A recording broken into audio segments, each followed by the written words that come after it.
Ya, bersama kita untuk membahas hal ini sudah ada Kabak Ops Korlantas Polri, Komisaris Besar Polisi Rudi Antarissawan, dan juga analis kebijakan publik Mas atau Pak Trubus Rahardiansyah. Selamat pagi Bapak-Bapak. Selamat pagi semuanya. Assalamualaikum. Waalaikumsalam warahmatullahi wabarakatuh. Selamat pagi. Ya. Dan Mbak Maria. Ya, betul sekali. Saya ingin ke Kabak Ops Korlantas Polri dulu deh. Pak, melalui rekaman tim kami di lapangan, kita sudah banyak mendampingi petugas di lapangan yang sudah mulai ya Pak ya, karena kan memang sudah ditentukan oleh pemerintah tanggal 22 April ya, Kamis kemarin gitu. Ini apa sih Pak yang dilakukan di lapangan? Masyarakat bertanya-tanya, apakah saya akan ditilang, saya akan dikenakan sanksi, atau seperti apa? Dan apa juga yang dicek oleh petugas di lapangan? Baik, terima kasih. Tentunya kita awali dengan kita sangat berduka atas kejadian KRI Nanggala untuk kita semuanya. Kemudian tadi yang disampaikan kegiatan-kegiatan untuk kepolisian di lapangan. Kita melakukan tindak lanjut dari Adendum SE nomor 13 tahun 2001 tentang peniadaan mudik. Jadi menjelang pemberlakuan peniadaan mudik tanggal 6 sampai 17 Mei, ini tanggal 22 April dan sebelumnya kita sudah melaksanakan operasi keselamatan. Jadi untuk mengawasi, mengendalikan perjalanan masyarakat. Jadi perjalanan masyarakat ini tentunya diprediksi akan mengalami peningkatan menjelang peniadaan mudik tanggal 6 sampai tanggal 17. Ya, sehingga kita lakukan kegiatan-kegiatan pengawasan, diantaranya melakukan operasi justisi ya di rest area, kemudian juga di perbatasan antar kota, antar wilayah. Ya.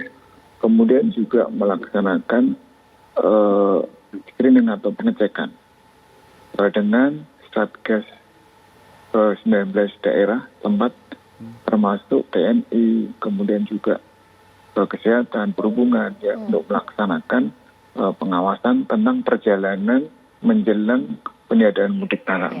Pak Rudi, yang dicek apa saja Pak? Ya, yang kita cek tentunya surat bebas atau negatif hasil PCR, kemudian hasil rapid test antigen termasuk genos. Dan Adendum SE nomor 13 mengatur bahwa mulai tanggal 22 April persyaratan diperketat. Jadi yang sebelumnya itu 3 kali 24 jam untuk PCR, ini menjadi 1 kali 24 jam. Bila mana di lapangan ditemukan tidak menepati persyaratan tersebut, gitu loh. Artinya masih yang 3 kali 24 jam, apa yang dilakukan? Ya, tentunya akan kita arahkan untuk kita kembalikan berkaitan dengan kepentingan dari mereka.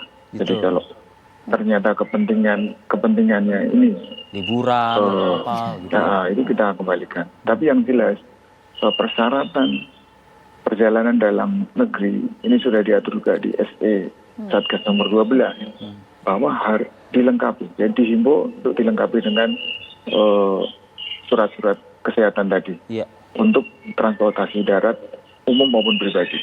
Nah, begitu. Tapi kalau untuk udara, laut, penyeberangan itu memang wajib. Ya. Oke, baik. Makanya kita melakukan rapid test antigen di rest area secara gratis ya dengan Satgas tempat.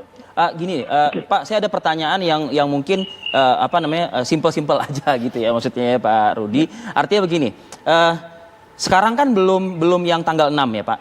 Nah, kalau misalnya niat saya nih udah jelas sekarang saya mau mudik Pak, dan saya lengkapi persyaratan tersebut 1 kali 24 jam, masih bolehkah saya mudik Pak? Ya, tidak boleh, akan kita kembalikan dan tentunya akan mendapat sanksi di tempat yang dituju. Jadi dari tanggal 22 udah nggak boleh ya Pak ya? Iya, jadi itu perjalanan yang kita pastikan bukan perjalanan mudik.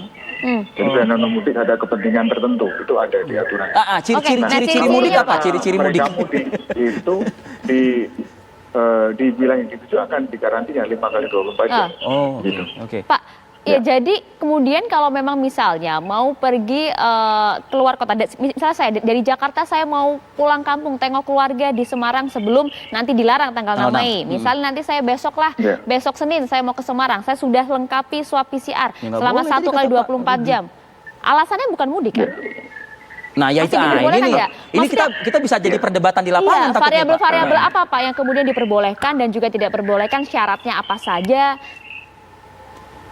Iya, itu nanti akan di wilayah yang dituju akan jelas terpantau dengan mengoptimalkan PPKM mikro. Jadi ada pengawasan, pengendalian di setiap RT, RW kelurahan. Dan juga di SE Satgas nomor 13 juga begitu. Ada posko-posko di setiap kelurahan untuk melakukan pemantauan, pengawasan terhadap para masyarakat mendatang itu. Jadi ada di situ. Jadi pasti akan ketahuan.